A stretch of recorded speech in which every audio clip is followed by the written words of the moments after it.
Welcome to your deep dive. Today we're heading to Texas, Hood County to be exact. And things are, they're getting pretty interesting, even for Texas. Oh, is that right? Yeah. We're really digging into this piece from the LA Times. It's about a battle, you could say, but not the kind you might think. Not Democrats versus Republicans. This is, get this, Republicans fighting with Republicans.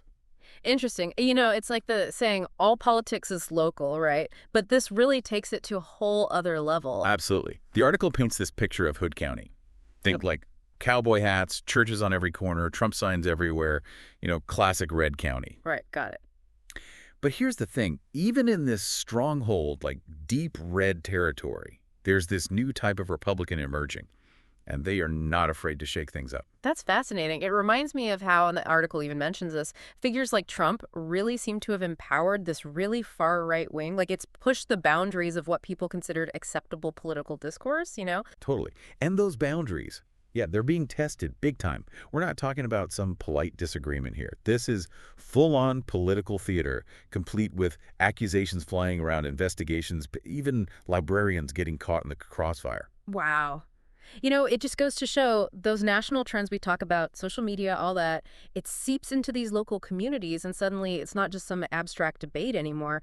It's changing how they relate to each other, how they see their own elected officials. It's pretty huge. Right. And the article, it highlights this clash, like through these two figures, Steve Biggers and Courtney Gore. You've got Biggers, who starts off fighting these septic system regulations. Septic systems. Yeah, septic systems. And somehow he ends up like this anti-establishment crusader.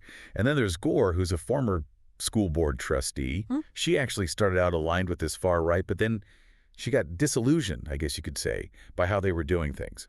Yeah, I see what you mean. Biggers almost seems like he embodies this fear of government overreach that we hear about, right? He's fighting against school bonds, those septic regulations. But then, ironically, he seems to benefit from changes to the very rules he was fighting. Kind of a head-scratcher. It is.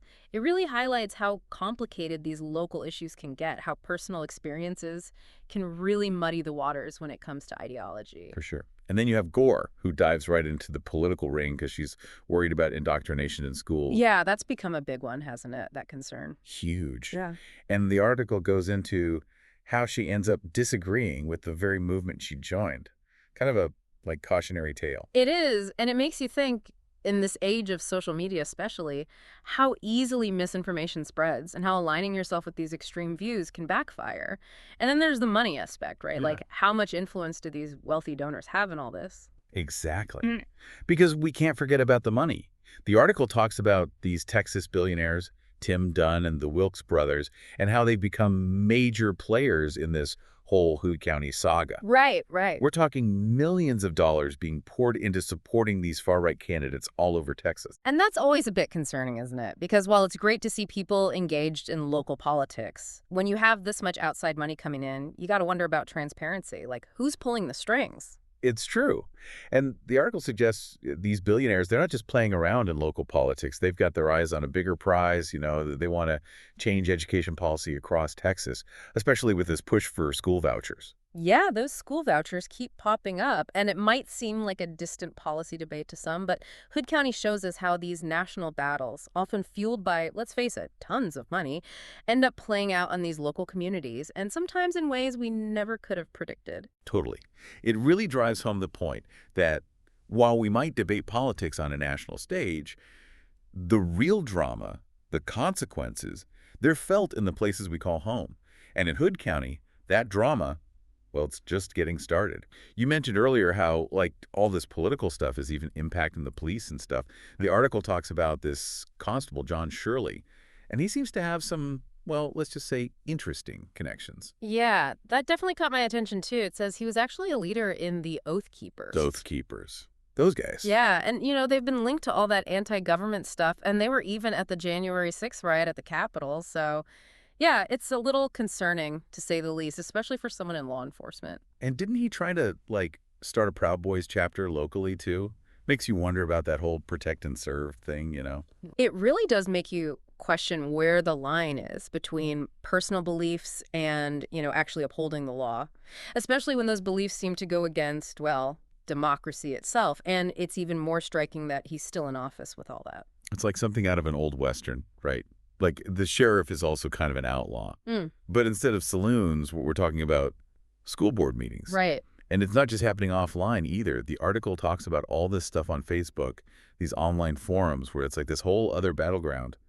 They even have nicknames for each side, the sharks and the whales. Kind of funny, but also kind of scary, you know? Yeah, it just shows how these online spaces can be used in these fights, like echo chambers, and it makes it almost impossible to actually talk to each other. And I think it's a good reminder that while, yeah, social media can be good for connecting with people, it can also spread a lot of misinformation and make people distrust each other even more. It's like the Wild West, but online, right? Instead of gunslingers, it's people with keyboards. The article ends with this quote from someone who lives there, and they say, "I don't know if we can survive as a country anymore." Seems a little dramatic, but it does make you think, doesn't it? Yeah, I mean, I get where they're coming from. What's going on in Hood County, it's not like it's totally unique. You know, it feels like a microcosm of this bigger thing that's happening in America right now, this big divide. And it's like this mix of people being worried about money, about the culture changing so fast. And then you throw in a political system that seems more interested in fighting than actually getting anything done. So the big question is Hood County just a preview of what's to come for the rest of us? Or is it just a particularly crazy example of local politics? That is the question, isn't it? It's hard to say for sure. Hood County might be an extreme case, but those things we talked about, like people not trusting the government, the influence of money in these local elections, and then how social media can make everything worse, those are happening everywhere. So where does that leave everyone listening to us? This is a lot to take in and can be discouraging. What do we do with all this? Well, first of all, don't just ignore it, right? We've talked about some heavy stuff, but this deep dive isn't about freaking out. It's about realizing that we have to be involved. You don't need to be some political expert or a millionaire to make a difference. So don't give up. Get to work. Is that what you're saying? Exactly. And it starts with knowing what's going on, like in your own backyard. Who's running for office? Where's all that campaign money coming from? Go to those town hall meetings. Have those tough conversations with people who see things differently than you do. Good reminder that we all have a say in what happens, even if it's just showing up to a meeting, right? Right. And you never know. Maybe by being involved locally, we can start talking to each other again instead of just yelling. Maybe we can focus on fixing problems instead of just arguing about them. Now that would be something. Okay, well, we spent a lot of time talking about Hood County, Texas, and all the drama going on there. It might seem like a million miles away for some people, but what we've learned is that what's happening there, that fight for control of the Republican Party, how money influences everything, those are things that are impacting all of us everywhere. That's right. It really makes you think about how the future of the country, it's not just decided by those politicians in Washington. It's decided by what happens in all those small towns and cities across America. So be curious, get involved, and keep asking those tough questions. All right, before we go any further, let's take a quick pause and then we'll be right back to wrap up our deep dive into the heart of Texas.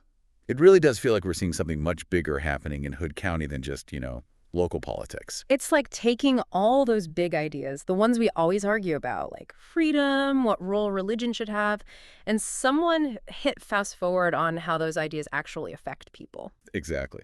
It's easy to talk about something like school vouchers, but it's different when it's your kid, your town. It is. It's where the rubber meets the road, as they say.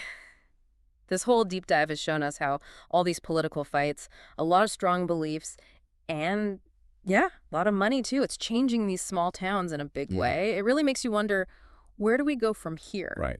It's a lot. Yeah. It'd be easy to just feel overwhelmed by it all. So for everyone listening, what should they take away from this? Don't just tune it out, This isn't about feeling hopeless. It's about realizing that we have to do something. You don't need to be a politician or rich to make a difference. So what? We all need to become activists in our hometowns. Not necessarily, but be aware. Start with your own community. Who's running for office there? Look into where their money comes from. And go to those town meetings, even if it's just to listen at first.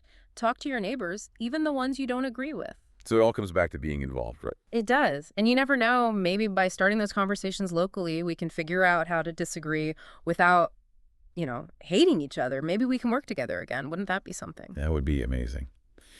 Well, everyone, we spent this deep dive exploring all the drama happening in Hood County, Texas. It might seem far away, but what we've learned is that those fights over who controls a political party, how money influences everything, even the balance of personal freedom and the greater good. Those are issues playing out all across America. It's a reminder that the future of this country isn't just decided in Washington, D.C., it's decided in places just like Hood County. So, stay curious, stay engaged, and don't be afraid to ask the tough questions. That's all for today's deep dive. Thanks for listening.